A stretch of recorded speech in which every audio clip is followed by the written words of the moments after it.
Last week we told you about the rise of so-called worker centers. It's the effort of the labor unions to skirt federal labor laws so they can increase the number of people in the labor union movement, at least on the fringes.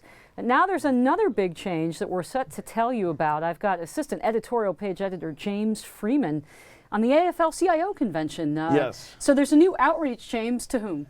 Well, basically to everyone in the country, including students, including people who aren't in union shops and work pretty much anywhere. It's basically it's like a fraternity that's fallen on hard times. They need dues, and so they're broadening it. But it also has a real political impact because traditionally we think of labor unions, AFL-CIO, kind of an umbrella organization over lots of unions, as representing the working person, the blue-collar worker, and increasingly that's not what these organizations are. So, but is that the pitch that the AFL-CIO is going to make to, for example, students? Come with us and be part of the progressive cause. I mean, what's the selling point? Bingo. It is a political agenda as opposed to a strict focus on workers and how you make a better workplace for them. And I think this is going to create some tension with the unions in the group that still actually represent blue-collar workers. What's happening to this organization is it opens up to pretty much everybody and becomes even more politically driven than in the past. And it's a little odd because you see the AFL-CIO, and it's run by Rich Trumka, kind of big guy with a mustache, looks like a blue-collar guy. He looks like a fighter. Could be tailgating outside Soldier Field, maybe getting ready to see the Bears. But increasingly, the growth in that organization and in unions generally is government unions, AFSCME, AFG, American Federation of Teachers. And so this is maybe helpful to people to illuminate that this is no longer really so much about blue-collar workers and their needs, and it's more about Isn't it a more politics. honest pitch? I mean, shouldn't we support this? Doesn't this open up the window to, for example, another organization to say, actually, no, we're the ones that are going to protect you workers, not those guys? Yeah, I think you like it as truth in advertising. It's a question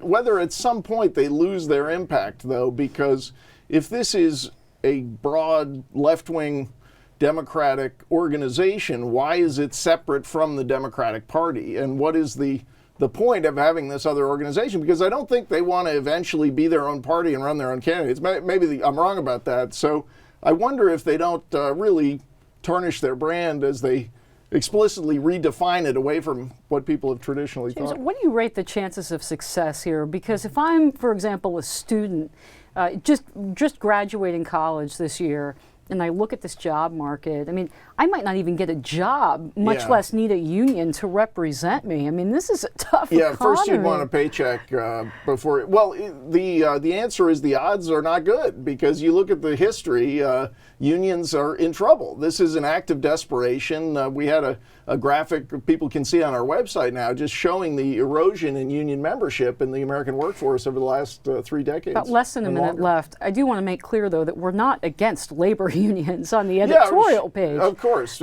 People, this is one of the things where you used to have in the labor movement, really around the world, a fight for giving workers the freedom to associate, and we like that here, and they should have it. The problem has arisen, I think, for people who think like we do, when you have government unions where obviously you really don't want to have an adversarial relationship with management so much because management is all of us taxpayers. It's not anything more than that. So it's never been a good fit with government in general. But absolutely, the freedom to join unions is not the problem. That exists. Yeah, it's the problem is politics people here. are not volunteering to join them. They don't want them. And HR departments, regulation, the need for them may be less than it used to be. Okay, assistant editorial page editor James Freeman with the last word. Thanks. Thanks so much.